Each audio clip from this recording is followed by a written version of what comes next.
जय जगन्नाथ।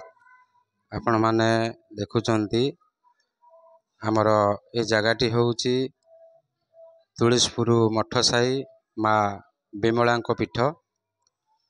ए विमलांक पीठ रे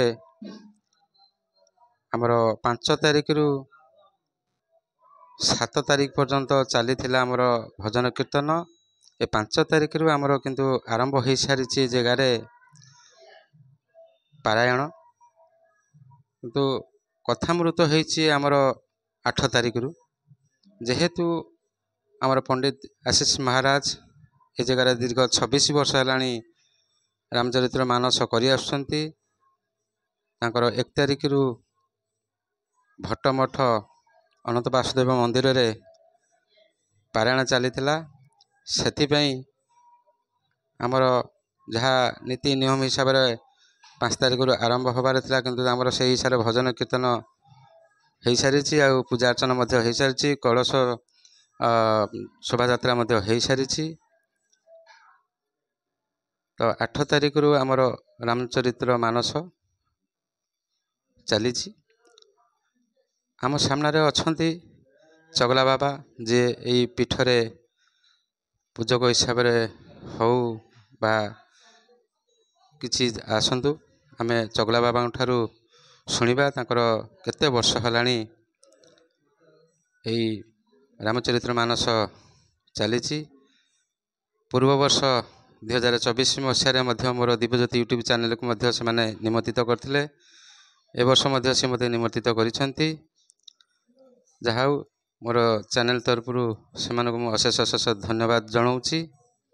आसतु आम प्रथम आम चगला बाबा ठारू किछि शुणिबा।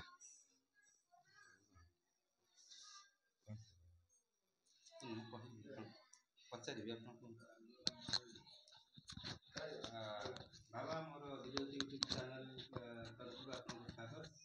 आपण टिके कहिबे हमर ए जो माँ विमलांक पीठ रे हमर केते वर्ष हलानी ए रामचरित्र मानस चली। ए बाबत रे टिके आपण कहिबे आ केबे ठारू आरंभ हलानी। 25-26 वर्ष है आशीष महाराज आसिक प्रवचन दौरान प्रत्येक वर्ष पुरुषाभिषेक नवान्न पारायण चलुची। आज तार 5म दिन। आमर पुरुषाभिषेक पुष्प पूर्णिमा दिन रामचंद्र पुरुषाभिषेक प्रत्येक वर्ष वेदाचार रीतिनीति चालू अच्छी। एति रही तारा आपण देखंतु आम सामने बर्तमान जी अच्छा आमर बायाही। कारण आम जाचु बायाही नाम से नामित। तांकर भल नाम न जानले मध्य आम बायाही बायाही बोली डाकू। से तांकर परिचयटा देबे। तांको पाखरे अछंती तांकर धर्मपत्नी दीर्घ 26 वर्ष हेलाणी से अनुष्ठान रे जड़ित। कारण तांकर गोटा से भली समस्या होता जे से माने बहुत आड़े बुलिला परे एई पीठरे से तांको धर्मपत्नी एटी सुस्थ होइतिले। सेबे ठारू सेई मठरे जड़ित आउ कर्ता कर्ती भाव रे एई पारायण रे से कर्ता भाव रे से करि आसुछंती। आसंतु आमर तांकर टे परिचय नबा आउ ए बाबद रे मध्य से किछि तांकर वक्तव्य रखिबे। बायाही मोर दिव्यज्योति यूट्यूब चैनल तरफ आपन स्वागत। आपन टिके आमर भक्त मानको किछि कहिबे।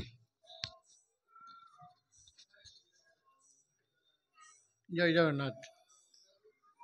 मु अक्षय कुमार साहू मंगला बागेर घर एवं मो ये संस्था रे दीर्घ 40 वर्ष ऊपर को संश्लिष्ट, किंतु 28 वर्ष है एठी गोटे राम लक्ष्मण सीता हनुमान गोटे रामचरित मानस हुए। से मानस रे मु कर्ता होकर रही दीर्घ 28 वर्ष है। एवं आमर दिन सारा जो पारायणटा हुए, पारायणटा हो सारा पर जो विषय पारायण हो विषय राति आशीर्वाद महाराज आसिक प्रवचन आकार से व्याख्या कर बुझे दिखती। ये भाव में चली बहुत बाधा विघ्न भितर आमर जे एठिकार कालीसी शांति माँ सी एक्सपायर कर गले आज की 6-7 वर्ष है। पुणी जहाँ बाहर नहीं अभय नाना गोटे बाहर नहीं अभय नाना भी आज की 3 वर्ष 4 वर्ष है सी भी परलोक गमन कर सारे तेणुक तापर भी बहुत बाधाविघ्न भितर संस्था चली आसी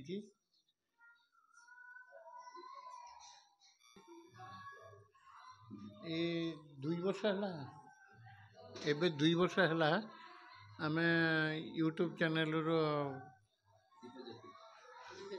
दिव्यज्योति यूट्यूब चैनल रे शंकर भाई सागे संश्लिष्ट है ये पूरा माने 2 वर्ष है सी पूरा संस्था को माने चल सी भी देखिकी छाड़ी यूट्यूब माध्यम बहुत हजार हजार लोक भी देखिकी भी बहुत खुशी सी अच्छा।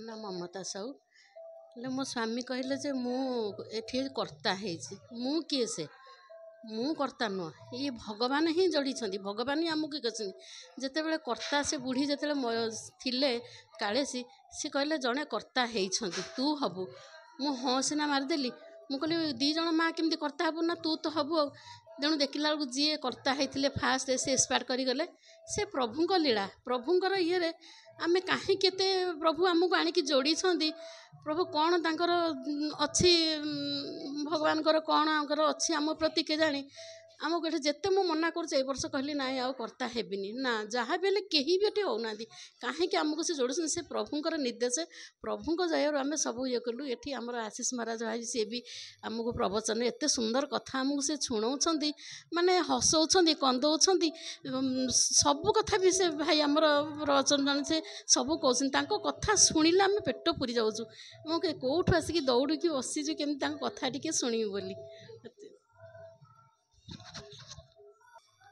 आमर महाराज आसी सारी आमर बर्तमान आ किछि समय पर आमर कथा आरंभ हब।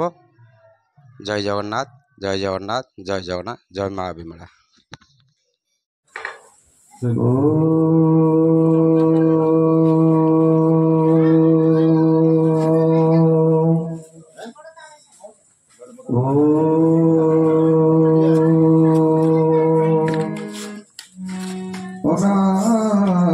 जगन्नाथ नाथ स्वामी संशय जस्य नाथ जगन्नाथ तस्य दुख कथा प्रभु मन्नाथ श्री जगन्नाथ मद्गुरु श्री जगद्गुरु मदात्मा सर्वदात्मा तस्मै श्री गुरवे नमः।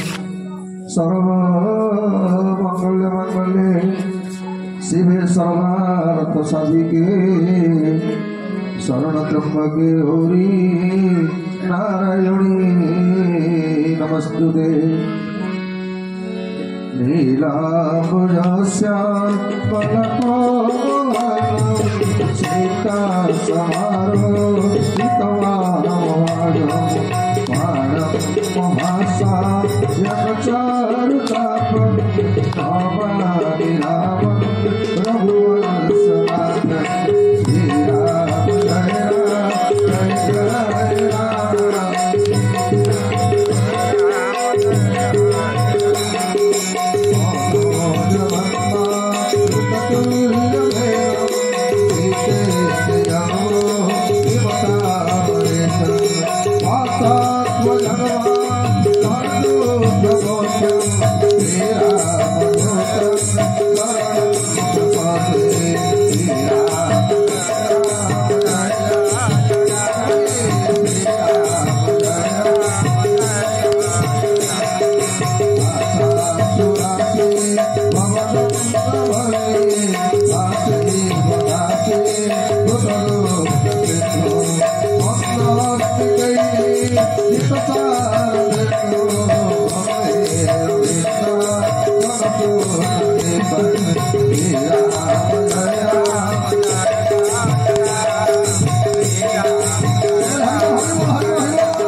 भगवान की अनंतरी ब्रह्मांडर मालिक विश्वपाणी विश्व नियंता अनाथर नाथ अगतिर गति अशरण शरण पद्म पलासलोचन जगत जीवन जगन्नाथ महाप्रभु रेवती रोहिणी बलदेव जी परात्मा भगवत जगजननी माँ सुभद्रिका चक्र सुदर्शन पीठाधीश्वरी आद्याशक्ति परात्मा भगवत जगजननी माँ विमला महाकाली माँ तारिणी परम आराध्य इष्टदेव मर्यादा पुरुषोत्तम दशरथ नंदन जानकी जीवन सचिता विग्रह प्रभु रघुनाथ जी आह्लाद शक्ति स्वरूपिणी उद्भव सिद्धि संहार कारिणी जगजननी माँ जानकी महाराणी रामकथ रसिक भक्तराज भक्त श्रेष्ठ गणी गण्य वीर भजनमणि महाराज मध्य सत्कुरुदेव पूज्य पूजक बाबा बड़िया पदपद्मे अनंतरी दंडवत प्रणाम निवेदन पूर्वक कटक अधिष्ठात्री देवी जगजननी माँ चंडीकर पादपद्मे ये अधम सेवक तार भक्ति पुष्पांजलि अर्पण कर श्रीराम जी मानस कथा ज्ञान यज्ञ कर्णधर सुबेश श्री व्यासी महाराज परम पूजनीय प्रातश्रीय सन्थ चगला बाबा पादपद्म को ये अधम सेवक भक्तिबुद्ध प्रणाम सर्वोपरि ये पवित्र कार्तिक पूजक रूप भगवान अर्चना व्यस्त थी समस्त ब्राह्मण मंडली सर्वोपरि आयुष्मान बापू को अधम मान ये अधम सेवक भक्तिबुद्ध प्रणाम तथा जहांकर आमे माने दीर्घ वर्ष धरी निरवच्छिन्न भाव रामायण कथा श्रवण कर सुजोग लाभ करे आज से स्थूल रूप आम पाखे नथिले सूक्ष्म रूप जहांकर सत्ता को आमे माने उपलब्धि करुचे शांति आश्रम प्रतिष्ठाता परम पूजन शांतिमा एवं मुख्य पूजक रूप भगवान का दायित्व निर्वाह कर मोर बड़ भाई आज स्थूल रूप नथिले सूक्ष्म रूप आम मान आशीर्वाद दौरान अभिनंदना भालू भाई ठार आरंभ कर भगवान पादवजर स्थान पाई समस्त भक्त मान ये अधम सेवक भक्तिबुद्ध प्रणाम जहाँ वर्तमान आमे माने ये पवित्र कार्यक्रम कर्ता रूप आसन होता भाइया भाई भानीमा ठार आरंभ कर समस्त रमाबाबू पर्यंत समस्त भक्तवृंद वाद्यंत्र सहायता करुवा वैकुंठ बाबू तथा अनंत इत्यादि समस्त कलाकार शब्दंत्र माध्यम सहायता करुवा बंधु भगवान पावन कथा को आपण यूट्यूब माध्यम समग्र जनमानस प्रचारित करुवा शंकर बाबू एवं ग्रहराज शनिश्वर अनंत वासुदेव मठर मुख्य पुरोधा तथा मुख्य माने ब्राह्मण रूप जहाँ कृपारू इन्हें 7 दिन भागवत समाहित होते मोर परम पूजनीय गुरुज प्रतिभा पंडित श्री श्री दास महाशय अधम सेवक भक्तिबुद्ध प्रणाम भगवान पावन कथा को श्रवण करने ये रघुनाथ पवित्र दरबार शांति आनंद आश्रम स्वामी विमला पीठ समस्त सज्जन बृंद भक्तिमती माँ मैंने आशीर्वाद कुनि कुनि पिला आपण मान समस्त ये अधम सेवक प्रणाम आसतु भगवान पावन कृपारू आज आम मान पुणी से भगवान पवित्र राम कथा श्रवण कर सुजोग मिली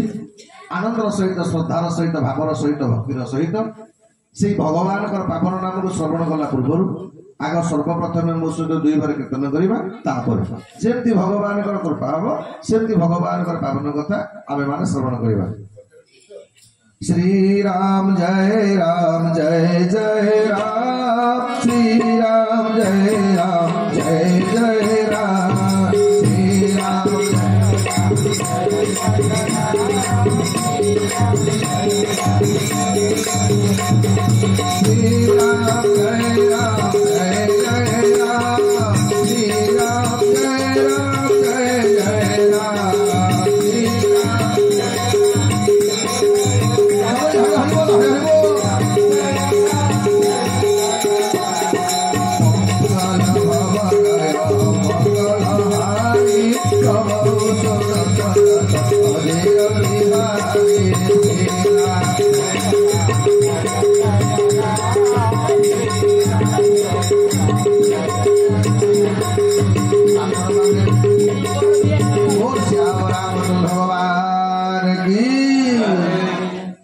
भगवान को नाटा केमिति कीर्तन करवा कथा एटा मो बापा ये भगवान को नाटा कीर्तन जदि ଗୋଟିଏ ବ୍ରହ୍ମବତୀ ଆପଣଙ୍କ ଉପରେ ଥିବ ଇଏ ଆଜ୍ଞା ଛାଡ଼ିକିରି ପଳେଇବ।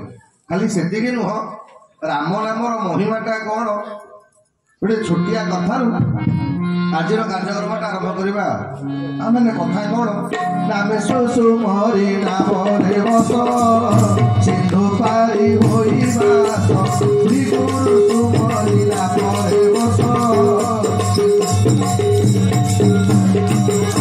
ଗୁରୁ ପାଦ ପଦ୍ମନାଭୁକା ଭବସା କରେ ଗୁରୁ ଲେଖା ଗୁରୁ ପାଦ ପଦ୍ମନାଭୁକା ভরসা করে গুরু লেখা গুরু পাদ পদ্ম ভরসা করিলে গুরু পাদ পদ্ম ধরি জীবু ভব সাগর রেখা সিন্ধু পারি হইবাস শ্রী গুরু সুমরি নামরে বস। শ্যাম রামচন্দ্র ভগবান কি। রাজা বিচার কলে ମୁଁ ଯୋଉ ପାପ କରିଛି ଏ ପାପର ପ୍ରାୟଶ୍ଚିତ କରିବାକୁ ପଡିବ, ଆଉ ଏ ପ୍ରାୟଶ୍ଚିତ କେବଳ ଗୁରୁ କରିପାରିବେ। ଆଜ୍ଞା ରାଜା ଦଶରଥ ଯାଇକି ପହଞ୍ଚି ଗଲେ ଗୁରୁ ବଶିଷ୍ଠଙ୍କ ଆଶ୍ରମରେ। ଯେବେ ବଶିଷ୍ଠଙ୍କ ଆଶ୍ରମରେ ପହଞ୍ଚି ଗଲେ ଦେଖିଲେ ଆଜ୍ଞା ଆଶ୍ରମରେ ବଶିଷ୍ଠ ନାହାନ୍ତି। ବଶିଷ୍ଠ ତପସ୍ୟା କରିବାକୁ ପଳେଇଛନ୍ତି, ଆଉ ବଶିଷ୍ଠଙ୍କ ପୁଅ ବାମଦେବ ଆଜ୍ଞା ଅଛନ୍ତି ଆଶ୍ରମ ଦାୟିତ୍ୱରେ। ରାଜା ଦଶରଥଙ୍କୁ ଦେଖିଲା ପରେ ବାମଦେବ ସ୍ୱାଗତ କଲେ, କହିଲେ ରାଜା ଏ ତମ ମୁହଁଟା କାହିଁକି ଶୁଖି ଯାଇଛି, ତୁମେ କାନ୍ଦୁଛ କ'ଣ ପାଇଁ? କାନ୍ଦି କାନ୍ଦି ରାଜା ଦଶରଥ କହିଲେ, କହିଲେ ବାମଦେବ ତମ ବାପା କୁଆଡେ ଗଲେ? ନା ବାପା ଯାଇଛନ୍ତି ତପସ୍ୟା କରିବା ପାଇଁ, ଆଉ ତପସ୍ୟା କରିବା ପୂର୍ବରୁ ଆଶ୍ରମର ଦାୟିତ୍ୱଟା ମୋ ଉପରେ ଅଛି, ତମର କ'ଣ ହେଇଛି କ'ଣ? ରାଜା ଦଶରଥ କହିଲେ, କହିଲେ ବାମଦେବ ମୁଁ ଗୋଟେ ବହୁତ ବଡ ପାପ କରିଦେଇଛି। ନା କ'ଣ ପାପ? ନା ଅଜାଣତରେ ମୁଁ ଗୋଟେ ଋଷି କୁମାରଙ୍କୁ ମାରିଦେଇଛି। ଖାଲି ସେତିକି ନୁହଁ, ସେ ଋଷି କୁମାରଙ୍କର ବାପା ମା ମରିବାର କାରଣ ମଧ୍ୟ ମୁଁ ପାଲଟି ଯାଇଛି। ମତେ କୁହନ୍ତୁ ଏ ପାପର ପ୍ରାୟଶ୍ଚିତ ଅଛି କି ନାହିଁ? ଯଦି ପାପର ପ୍ରାୟଶ୍ଚିତ ନଥିବ ମୁଁ ଆତ୍ମହତ୍ୟା କରିବି। ବାମଦେବ ଆଜ୍ଞା ପ୍ରଚଣ୍ଡ ଜ୍ଞାନୀ, ବଶିଷ୍ଠଙ୍କ ପୁଅ, ସିଏ ଅନେକ ଶାସ୍ତ୍ର ପୁରାଣ ସବୁ ଖୋଳି ପକେଇଲେ। ସବୁ ଖୋଜି ସାରିଲା ପରେ କଲେ, କହିଲେ ରାଜା ତମର ପାପର କେବଳ ଗୋଟିଏ ପ୍ରତିକାର ମୁଁ ଦେଖିପାରୁଛି। ନା କ'ଣ? ନା ଶାସ୍ତ୍ର କହିଛି ଗୋଟିଏ ଥର ରାମ ନାମ ଉଚ୍ଚାରଣ କଲେ ଜନ୍ମ ଜନ୍ମାନ୍ତର ପାତକ ନଷ୍ଟ ହେଇଯାଏ। ଗୋଟିଏ ଥର ରାମ ନାମ, ଏଇଥିପାଇଁ ଆମ ଶାସ୍ତ୍ର କହିଲେ କ'ଣ ନା ରାମ ରମେତି ରମେତି ରାମ ନାମ ମନୋରମେ ସହସ୍ର ନାମ ତତୁଲ୍ୟଂ ରାମ ନାମ ପୁରାଣରେ। ରାମ ନାମର ଏମିତି ମହିମା, ସହସ୍ର ନାମ ଠାରୁ ଅଧିକ ହଉଛି ଭଗବାନ ରାମଙ୍କର ନାମ। ରାଜା ତମେ ଯଦି ଗୋଟେ ସାଧାରଣ ମଣିଷ ମାରିଥାନ୍ତ, ଥରେ ରାମ ନାମ ଉଚ୍ଚାରଣ କରିଥାନ୍ତ, ପାପ ପଳେଇଥାନ୍ତା। ଯେହେତୁ ତମେ ଗୋଟେ ଋଷି କୁମାରଙ୍କୁ ମାରିଛ, ଆଉ ଦି ଜଣଙ୍କର ମୃତ୍ୟୁର କାରଣ ବନିଛ, ଏଇଥିପାଇଁ ରାଜା ତମେ ଗୋଟେ କାମ କର, 3 ଥର ରାମ ରାମ ରାମ 3 ଥର କହିଦିଅ, ପାପ ପଳେଇବ। ଆଜ୍ଞା ପ୍ରତିକାର ପାଇଲା ପରେ ରାଜା ଦଶରଥ ଖୁସି ହେଇଗଲେ। ସାଙ୍ଗେ ସାଙ୍ଗେ 3 ଥର ରାମ ରାମ ରାମ ଉଚ୍ଚାରଣ କଲେ, ଘରକୁ ପଳେଇଲେ। ଅଯୋଧ୍ୟାକୁ ଆସିଲା ପରେ ଏପଟେ କିଛି ଦିନ ପରେ ବଶିଷ୍ଠ ଆଶ୍ରମକୁ ଫେରିଲେ। ଯେତେବେଳେ ଆଶ୍ରମକୁ ଫେରିଲେ ବଶିଷ୍ଠ ପଚାରିଲେ, କହିଲେ ବାମଦେବ ମୁଁ ନଥିଲା ବେଳେ ଆମ ଆଶ୍ରମକୁ କିଏ ଆଇଥିଲା? ବାମଦେବ କହିଲେ ବାପା ରାଜା ଦଶରଥ ଆଇଥିଲେ। ନା କାହିଁ ଆଇଥିଲେ? ନା ରାଜା ଦଶରଥ ଆସିଥିଲେ ଯେ ସିଏ ଗୋଟେ ଋଷି କୁମାରଙ୍କୁ ହତ୍ୟା କରିଥିଲେ, ତ ସେଇଥିପାଇଁ ଆଇଥିଲେ। ନା ବାମଦେବ ତମେ ରାଜାଙ୍କୁ କ'ଣ ପ୍ରତିକାର ବତେଇଲ? ଆଜ୍ଞା ବାମଦେବ ଖୁସି ହେଇଗଲେ, କହିଲେ ବାପା ନଥିଲା ବେଳେ ମୁଁ ଯେତେବେଳେ ଗୋଟେ ଏଡେ ବଡ କାମ କରିଛି, ମୋ ବାପା ମତେ ପ୍ରଶଂସା କରିବେ। କହିଲେ ବାପା ମୁଁ ଦେଖିଲି ଯଦି ସେ ଆଉ କୋଉ ଲୋକ ହେଇଥାନ୍ତେ ତାହେଲେ ମୁଁ ଗୋଟେ ଥର ରାମ ନାମ କହିଥାନ୍ତି। କାହିଁକି? ଆମ ଶାସ୍ତ୍ର କହିଛି ଆଜ୍ଞା ଭଗବାନଙ୍କ ରାମ ନାମର ଏମିତି ମହିମା ଯେ ଯୋଉ ନାମଟା କହିଲେ ଯାସୁ ନାମ ସୁମିତ୍ରତ ଏକ ବାରା ତରଣୀ ନର ଭବ ସିନ୍ଧୁ ପାରା।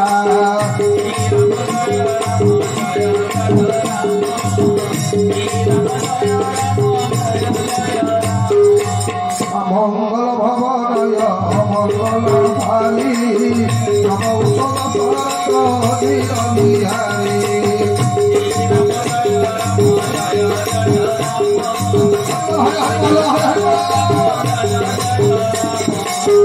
बोल श्याम रामचंद्र भगवान की बोले बापा मु राजा को 3 थर राम नाम उच्चारण करने कहीदेच बामदेव भाभी राजा दशरथ खुशी ओलटी राजा दशरथ माने वशिष्ठ बामदेव गाले गोटे ठोकरी चापुड़ा पकई बोले बामदेव तमे ब्राह्मण हवा योग्य नुह तमे मो पुत्र हवा योग्य नुह बामदेव कहले बापा मोर कौन भूल है भूल है कहले राम शब्द कहवा दरकार पड़ोनी जदि को लोकटा खाली रोलिकी कहीदेव अनंत कोटी आगे ब्रह्म छाड़ी पड़ेब आ तू हतभागा गोटे सामान्य पाप 3 थर राम नामटा कहीदेलु अरे राम नामटा कौन एत सस्ता जा बामदेव ते मु अभिशाप दौची तू आ मो संतान हबनी ते मु अभिशाप दौची तू गोटे चंडाल पालटिका ए बापा माने माँ माने राम नामर महिमा केते देखंतु आज्ञा मते पागल कला मते पागल कला श्री राम नाम मते श्री राम नाम मते पागल कला मते पागल कला श्री राम नाम मते पागल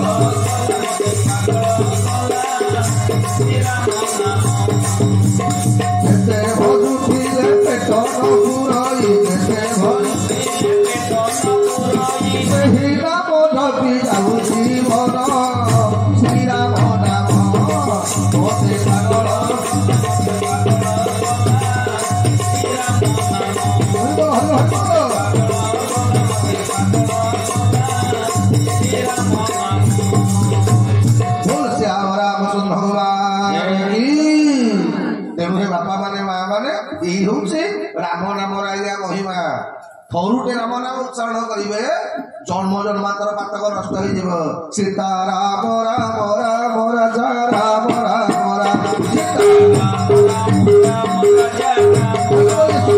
सीता राम राम राम राजा राम राम राम सीता राम राम राजा राम राम राम राजा राम राम राम सीता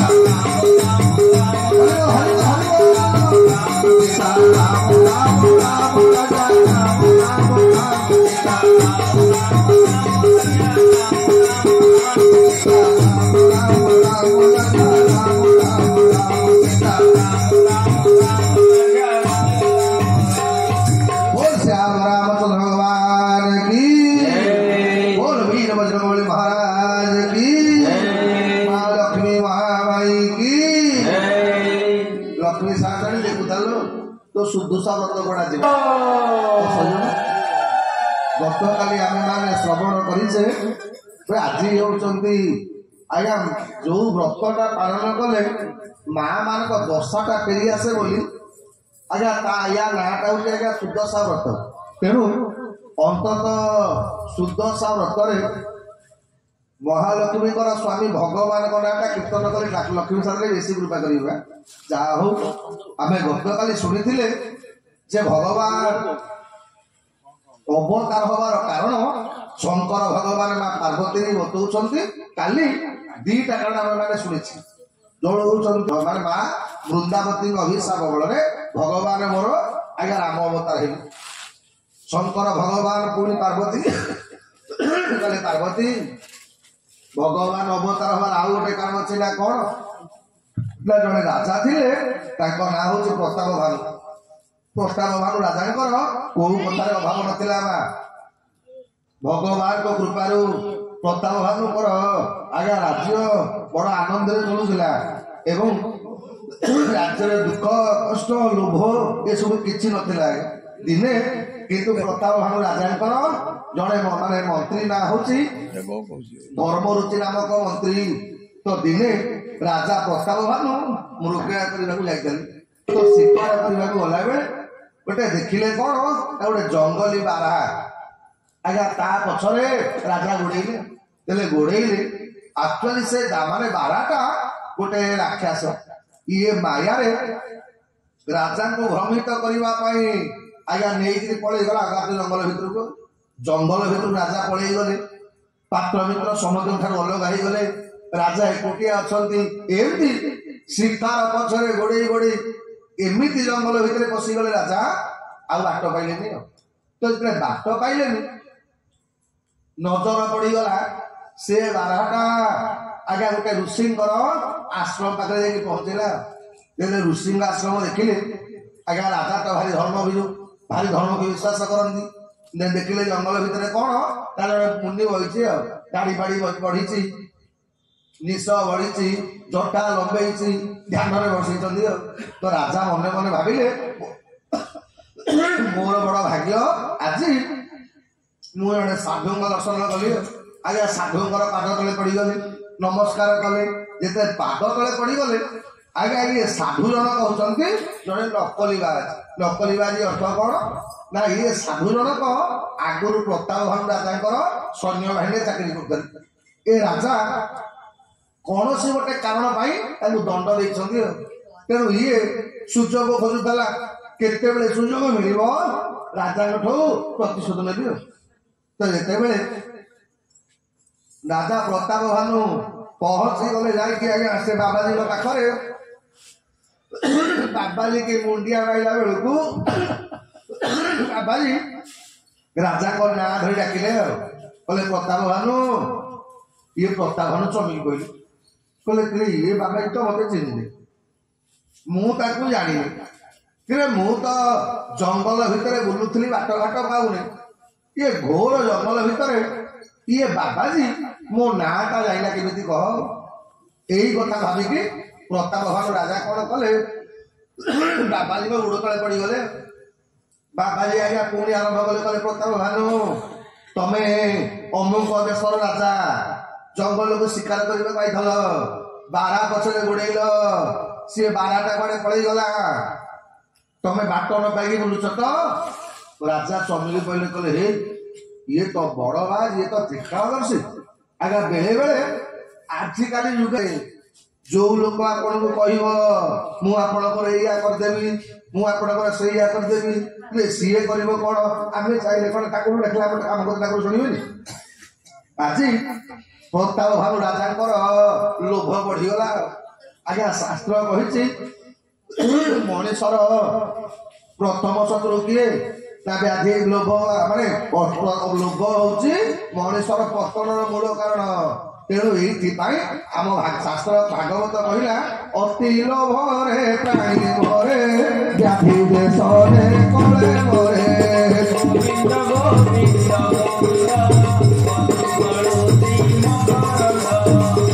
କୁସଙ୍ଗ ଦୂର କରି ବୁଝେ ପ୍ରଭାବ ଥିବ କରି।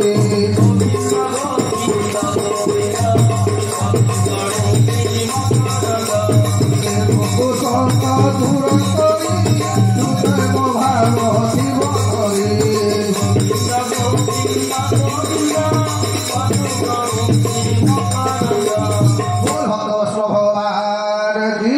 ମାନସ ଶିକ୍ଷା ଦେଇଛି ଆଜ୍ଞା ମଣିଷ ମାନେକେ ଲୋଭେ, ମଣିଷ ମାନେକେ ଆଜ୍ଞା ସମସ୍ତଙ୍କର ଲୋଭ ରହିବ। ଲୋଭ କାହାର ନାହିଁ, ଛୋଟ ପିଲାଙ୍କର ଲୋଭ ନାହିଁ, କିନ୍ତୁ ଲୋଭଟାକୁ ଯିଏ ଯେତିକି ସଂଯତ କରିପାରିବ, ଯେତିକି ଦରକାର ଆଜ୍ଞା ସେତିକି ଲୋଭ କରନ୍ତୁ। ଅଧିକା ଲୋଭଟା ଆପଣଙ୍କର ଦୁର୍ଗତିର କାରଣ ହବ। ରାମାୟଣ ଏଇଆ ଶିକ୍ଷା ଦେଇଗଲା। କଣ ପ୍ରତାପ ଭାନୁ ରାଜାଙ୍କର ମା କୋଉଟାର ଅଭାବ ନଥିଲା ବା, ଉପଯୁକ୍ତ ରାଜ ଚକ୍ରବର୍ତ୍ତୀ ସମ୍ରାଟ, ବିରାଟ ରାଜଖଣ୍ଡର ମାଲିକ, ସବୁ ତାଙ୍କର ସୁବିଧା। କେବଳ ଗୋଟିଏ କଥା ପ୍ରତାପ ଭାନୁଙ୍କର ଅସୁବିଧା ଥିଲା, କଣ କହିଲେ, ସେଇଟା ହଉଛି ରାଜାଙ୍କର ଲୋଭ ବଢିଗଲା। ରାଜା ଭାବିଲେ ଯେ ଯୋଉ ବାବାଜୀ ମତେ ଏତେ ବଡ କଥା, ମୋ ପୂର୍ବ କଥା ସବୁ କହିଦଉଛି, ଆଜ୍ଞା ପୂର୍ବ କଥାଟା ଜାଣିବାଟା ଇଏ ହଉଛି ଗୋଟେ ଦଶମ ଶ୍ରେଣୀ ପାଠ, ମାନେ ଦ୍ୱିତୀୟ ଶ୍ରେଣୀ ପାଠ। ତେଣୁ ଆମେ ମାନେ ବେଳେ ବେଳେ କଣ କରୁ ନା ଚମତ୍କାର ଦେଖିକରି ବିଶ୍ୱାସ କରିଯାଉ। ଆଜ୍ଞା ମେଜିସିଆନ କଣ ନ କରିପାରେ, ମନେକର ପେଟରେ ପକେଇକି ବୁଲିଲେ କଣ ନା ଏବେ ବି ଲୋକ ବିଶ୍ୱାସ କରୁଛନ୍ତି। ମାନେ ଲୋକ ଜାଣିଲେ ଯୋଉ ଲୋକଟା ଆଶ୍ରମ ଭିତରେ ପଥରରୁ କ୍ଷୀର ବାହାର କରୁଥିଲା, ଗୋଡରୁ ମହୁ ବାହାର କରୁଥିଲା, ଏ ଚଉଦ ଜେଲରେ ତ କାହିଁ ମହୁ କି କ୍ଷୀର ଟିକେ ବାହାର କରିପାରିଲା। ଜେଲରେ ଯଦି ବାହାର କରିଥାନ୍ତା ଲୋକ ତ ପିଇ ପାଇକି ଆରାମରେ ରହିଥାନ୍ତେ ନା। ତେଣୁ ଏଇଥିପାଇଁ ଏବେ ବି ଲୋକ ଅଛନ୍ତି ନାହିଁ ଗାଡ଼ି ଦେବ ଷ୍ଟେସନ ଛାଡ଼ି ବଧୁ ପରିଜନ ଚାହିଁ ରହିଥିବେ ବଧୁ ପରିଜନ ଚାହିଁ ରହିଥିବେ ଗାଡ଼ି ପଳାଇବ ଧୂଆ ଛାଡ଼ି ଗାଡ଼ି ଦେବ ଷ୍ଟେସନ ଛାଡ଼ି ଗାଡ଼ି ଦେବ ଷ୍ଟେସନ ଛାଡ଼ି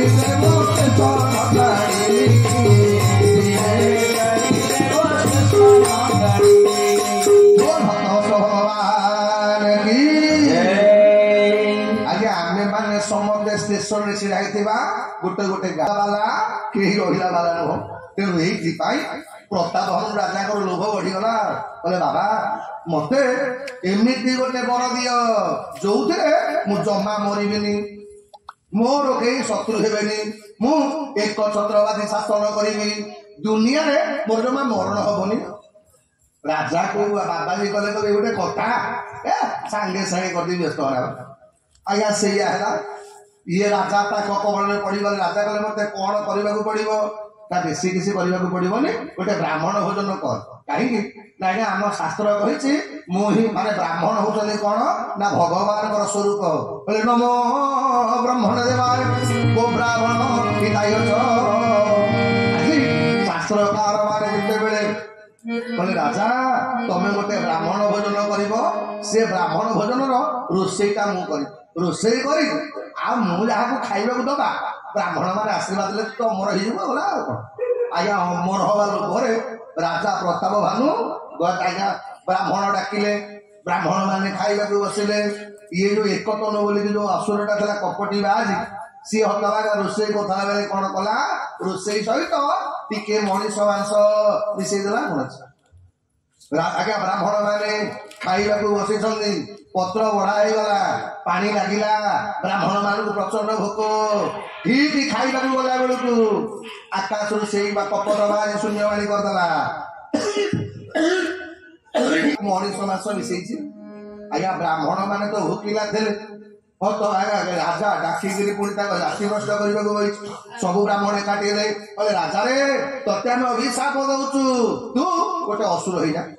ଆଉ ଆଜ୍ଞା ଏଇଥିପାଇଁ ସେ ପ୍ରତାପଭାନୁ ରାଜା ଆଜ୍ଞା ରାବଣ ପାଲଟିଲା।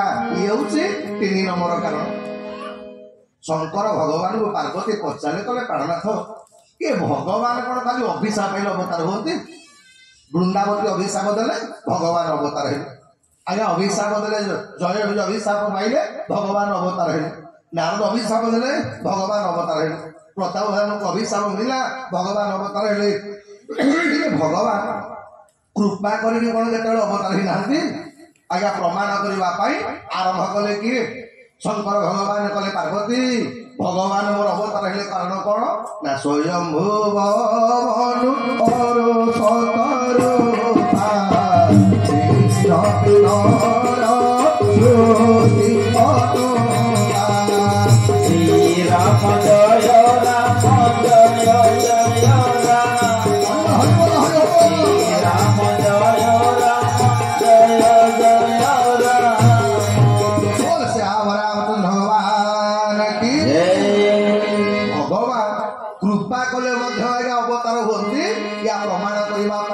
ଶଙ୍କର ଭଗବାନ ଆରମ୍ଭ କଲେ ପାର୍ବତୀ ଇଏ ସୃଷ୍ଟିର ଆଦ୍ୟ ପୁରୁଷ ଯାହାଙ୍କ ନାଁ ହଉଛି ମା ସ୍ୱୟଂଭୁବ ମନୁ। ଆମେ ସମସ୍ତେ ମନୁଙ୍କଠୁ ଜନ୍ମ ହେଇଛେ ବୋଲି ଆମ ନାଁଟା ହଉଛି ମନୁଷ୍ୟ। ଆମେ ସମସ୍ତେ ଗୋଟିଏ ବାପାର ସନ୍ତାନ। ଇଏ ପରବର୍ତ୍ତୀ ପର୍ଯ୍ୟାୟରେ ଜାତି ଧର୍ମ ତିଆରି ହେଲା। ଗୀତାରେ ଭଗବାନ କଣ କହିଲେ? ଆଜ୍ଞା ଜାତିଟା ଭଗବାନ ତିଆରି କରିଛନ୍ତି କଣ ନା ଚତୁର୍ବର୍ଣ୍ଣ ବୟା ସୃଷ୍ଟ ଗୁଣ କର୍ମ ବିଭାଗସ୍ୟ। ଭଗବାନ ଅର୍ଜୁନ ଗୁଣ ଆଉ କର୍ମ ହିସାବରେ ମୁଁ ମଣିଷର 4ଟି ଜାତି ତିଆରି କଲି। ଆଜ୍ଞା ଯାହାର ଯେମିତି ଗୁଣ ଯେମିତି କର୍ମ ତା ଜାତିଟା ଆଜ୍ଞା ସେଇଆ ହବ। ଏଇଥିପାଇଁ ଆଜି ଆଜ୍ଞା ଆରମ୍ଭ କଲେ ଆମେ ମାନେ ସମସ୍ତେ ହଉଛେ ସେଇ ମନୁଙ୍କର ସନ୍ତାନ। ବ୍ରହ୍ମା ତାଙ୍କ ଶରୀରକୁ 2 ଖଣ୍ଡ କଲେ 2 ଭାଗ କଲେ। ଆଜ୍ଞା ଦକ୍ଷିଣ ଭାଗରୁ ଗୋଟେ ପୁରୁଷଟି ଉତ୍ପତ୍ତି କଲେ, ତାଙ୍କ ନାଁ ଦେଲେ ମନୁ। ଆଉ ଆମେ ମାନେ ମନୁଙ୍କଠୁ ଜାତ ବୋଲି ଆମ ନାଁ ହଉଛି ମନୁ ମାନେ ଆମେ ମନୁଷ୍ୟ। ଆଜ୍ଞା ମନୁଙ୍କର ପତ୍ନୀ ନାଁ ହଉଛି ଶତରୂପା। ये दी जन जाकर भागवत कथा वर्णित हो मनुकर दीटा पुओ उत्तनापाद आउ प्रियव्रत। जो उत्तनापाद राजा पुओ ध्रुव 5 वर्ष बयस से भगवान को पाई आम मैंने भागवत शुणीचे। उत्तनापाद राजा सान भाई पुओ ना हूँ प्रियव्रत माँ। प्रियव्रत पुओ ना हूँ अग्निदेव। अग्निदेव पुओ हेले नाभि। नाभि पुओ हेले किए ऋषभ। आ ऋषभ पुओ हेले भरत। जो भरत आम देशर नाटा आज्ञा भारत। आम देश नाटा भारत नथिला मा। आम देशर पूर्व ना कौन ना ए देश अजनाभ थिला भरत भारत होइला। गोविंद गोविंद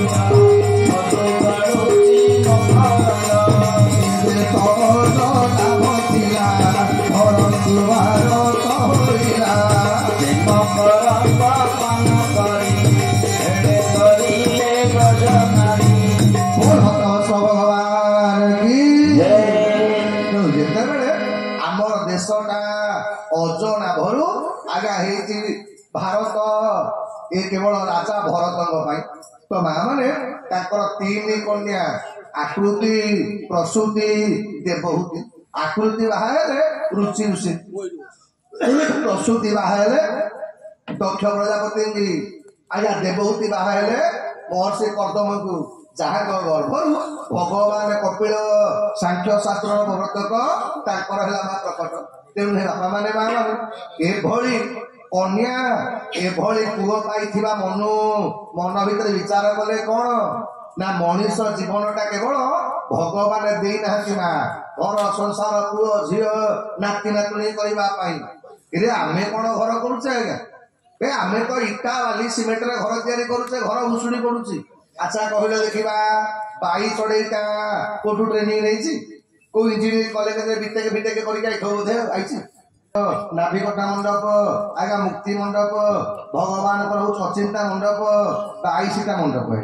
ये 22 मंडप भितर लक्ष्मी को मंडप नाटा हूँ अचिंता। अर्थ कौन ना जो मंडप बसीगले आप टेंशन फ्री टेंशन फ्री अचिंता चिंता रही।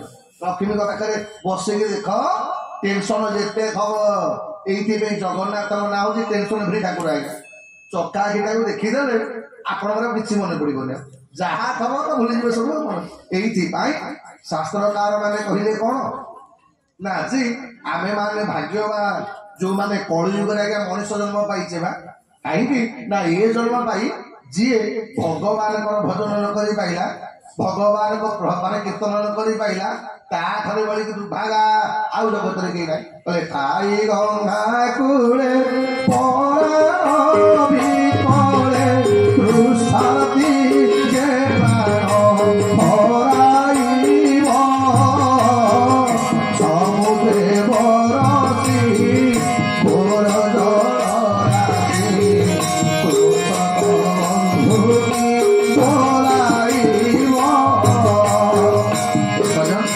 जीवन आज्ञा जमी गंगा नदी कूल छिड़ा जड़े जदि कह पानी व्यतिरेकता जीवन पड़गला ताठार बड़ी दुर्भागा आउ जगत रे कहीं ना।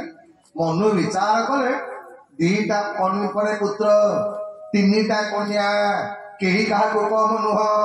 मनु कहले कहले शतरूपा आम मनीष जन्मटा केवल संसार करने आमे कौन संसार करुचे आज्ञा ये आम कलियुग मनुष्य को देखला गोटे छोटिया कथा ना माने मन पड़ुची खराब कहीं भाविबनी है। राधे गोविंद राधे गोविंद हरि बोल हुल हुली राधे गोविंद राधे होला होली राधे गोविंद राधे गोविंद राधे गोविंद हरि गोविंद राधे गोविंद श्याम